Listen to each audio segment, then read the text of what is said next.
Greater Hyderabad పరిధిలో BRS party route మార్చిందా? ఆ నియోజకవర్గం ఇన్ఛార్జ్ బాధ్యతలు ఓ ఎమ్మెల్సీకి అప్పగించిందా? ఆ నేతకు ఇన్ఛార్జ్ పదవి ఇవ్వడం ద్వారా నియోజకవర్గంలో నేతలు పట్టు జారకుండా ఉంటారని పార్టీ పెద్దలు భావిస్తున్నారా? ఆయన రాకతో సొంత పార్టీ లీడర్లు కూడా తెగ ఖుషి అవుతున్నారా?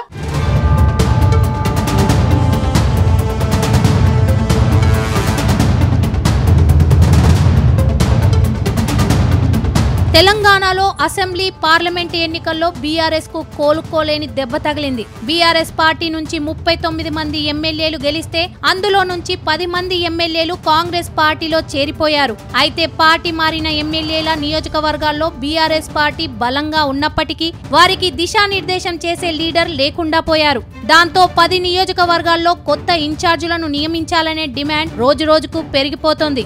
ఈ నేపథ్యంలో గులాబీ బాస్ కేసీఆర్ కీలక నిర్ణయం తీసుకున్నట్టు తెలుస్తోంది.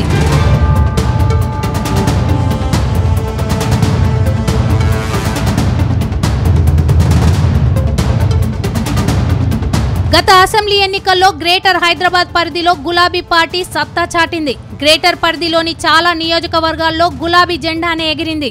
అటు షేర్లింగంపల్లిలోనే గులాబీ party sitting MLA Arikapudi Gandhi మరోసారి గెలిచారు. కానీ రాష్ట్రంలో కాంగ్రెస్ పార్టీ పవర్లోకి రావడంతో ఆయన పార్టీ మారారు. సీఎం రేవంత్ రెడ్డి సమక్షంలో అధికార పార్టీలో చేరిపోయారు. దాంతో అప్పటి నుంచి షేర్లింగంపల్లిలో బీఆర్ఎస్ పార్టీ పరిస్థితి డ్రైవర్ లేని కారులా తయారైంది. సిట్టింగ్ ఎమ్మెల్యేనే పార్టీ మారడంతో ఆయన అనుచరులు కూడా పార్టీ మారారు. మరికొందరు కింద స్థాయి లీడర్లు మాత్రం గులాబీ పార్టీనే అంటిపెట్టుకుని ఉండిపోయారు. అయితే కొద్ది రోజులుగా వీరంతా షేర్లింగంపల్లికి కొత్త ఇన్ఛార్జిను నియమించాలని పార్టీ పెద్దలను కోరుతున్నారు. కానీ ఈ విషయంలో పార్టీ హైకమాండ్ ఎలాంటి నిర్ణయం తీసుకోకుండా కాలయాపన చేస్తూ వచ్చింది.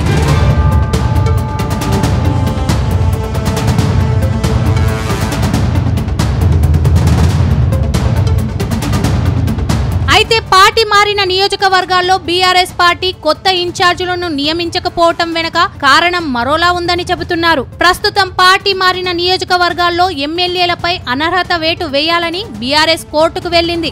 ఈ విషయంలో స్పీకర్ ఏదో ఒక నిర్ణయం తీసుకోవాల్సిన పరిస్థితి. ఒకవేళ స్పీకర్ తీర్పు బీఆర్ఎస్ పార్టీకి అనుకూలంగా వస్తే ఉప ఎన్నిక వచ్చే ఛాన్స్ ఉంది. ఇప్పుడున్న పరిస్థితుల్లో కొత్త ఇన్ఛార్జిను పెడితే ఎన్నికలకు ముందు వారిని మార్చాల్సి వస్తుందనే ఆలోచనలో పార్టీ ఉందట.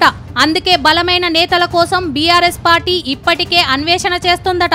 ఈ నేపథ్యంలోనే షేర్లింగంపల్లి బీఆర్ఎస్ ఇన్ఛార్జిగా ఎమ్మెల్సీ షంబీపూర్ రాజును నియమించినట్టు తెలుస్తోంది.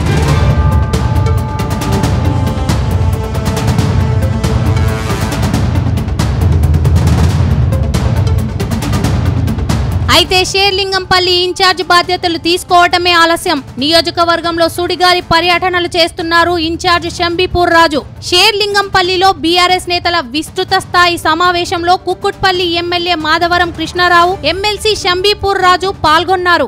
ఈ సమావేశంలో బీఆర్ఎస్ పార్టీని వీడిన ఎవరిని కూడా తిరిగి పార్టీలోకి చేర్చుకునేది లేదని తేల్చారు. నియోజకవర్గంలో కష్టపడి పనిచేస్తున్న ప్రతి ఒక్కరిని పార్టీ గుర్తుంచుకుంటుందని, త్వరలో జరగబోయే కార్పొరేటర్ ఎన్నికల్లో ఇక్కడ కష్టపడి పనిచేస్తున్న వారికే టికెట్లు దక్కుతాయని ఆయన తెలిపారు. త్వరలోనే నియోజకవర్గంలో వర్కింగ్ ప్రెసిడెంట్ కేటీఆర్ చేతుల మీదుగా పార్టీ కార్యాలయాన్ని ప్రారంభించబోతున్నట్లుగా వెల్లడించారు. బీఆర్ఎస్ పార్టీ నుంచి గెలిచిన ఎమ్మెల్యే గాంధీ గారు వెళ్ళినప్పటికీ కార్యకర్తలు ఎవరు కూడా పోలేరు అనడానికి ఈరోజు ఈ యొక్క ఆల్వెల్ కాలనీ డివిజన్ సమావేశం ఉదాహరణ అని చెప్పేసి నేను తెలియజేస్తా ఉన్నా. ముఖ్యంగా మిత్రులారా, కాంగ్రెస్ పార్టీ వచ్చిన తర్వాత ఈ రాష్ట్రంలో ఏం జరుగుతుందో చూస్తూ ఉన్నాం. కాంగ్రెస్ పార్టీ వచ్చిన తర్వాత అప్పటి వరకు జరిగినటువంటి అభివృద్ధి సంక్షేమ కార్యక్రమాలన్నీ కూడా నిలిచిపోయినాయి. ఏ ఒక్క కార్యక్రమాన్ని కూడా ఈ ప్రభుత్వం ముందుకు తీసుకోలేకపోతూ ఉంది. ఎంతసేపు దాచుకోవడం, దోచుకోవడం, పక్క రాష్ట్రాలకు పంచడం తప్ప ఈ రాష్ట్రానికి వీళ్ళు చేస్తున్నది ఏమీ లేదు. ఈరోజు వరంగల్ సభ విజయోత్సవ సభ అని వాళ్ళు పెడతా ఉన్నారు. నేను అంటా ఉన్నా, ఈ యొక్క సభను మీ సంవత్సరిక సభగా పెట్టుకుంటే బాగుంటుందని తెలియజేస్తా ఉన్నా. ఎందుకోసం అంటే మీరు ఇచ్చిన యొక్క హామీ కూడా ఇప్పటిదాకా నెరవేర్చలేదు. 100 రోజుల్లో అన్ని హామీలు నెరవేరుస్తున్నారు. ఏ ఒక్క హామీ కూడా నెరవేర్చలేదు. మేము ఇస్తున్నటువంటి పెన్షన్లు పెంచిస్తామన్నారు, ఇవ్వలేదు. రైతు బంధు, రైతు బీమా లాంటి కార్యక్రమాలు, మంచి కార్యక్రమాలు, దేశంలోనే ఆదర్శంగా ఉన్నటువంటి కార్యక్రమాలు ఈరోజు ఈ ప్రభుత్వం ఇస్తలేదు కాక మీదికెళ్ళి రైతులను ఇబ్బంది పెడతా ఉంది.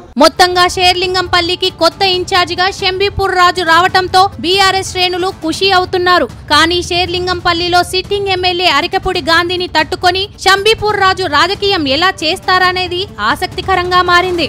ఒకవేళ షేర్లింగంపల్లిలో ఉప ఎన్నిక జరిగితే షంబీపూర్కే టికెట్ దక్కుతుందా లేదంటే ఇంకా ఎవరినైనా బరిలో దింపుతోందా అనేది భవిష్యత్తులోనే తేలనుంది.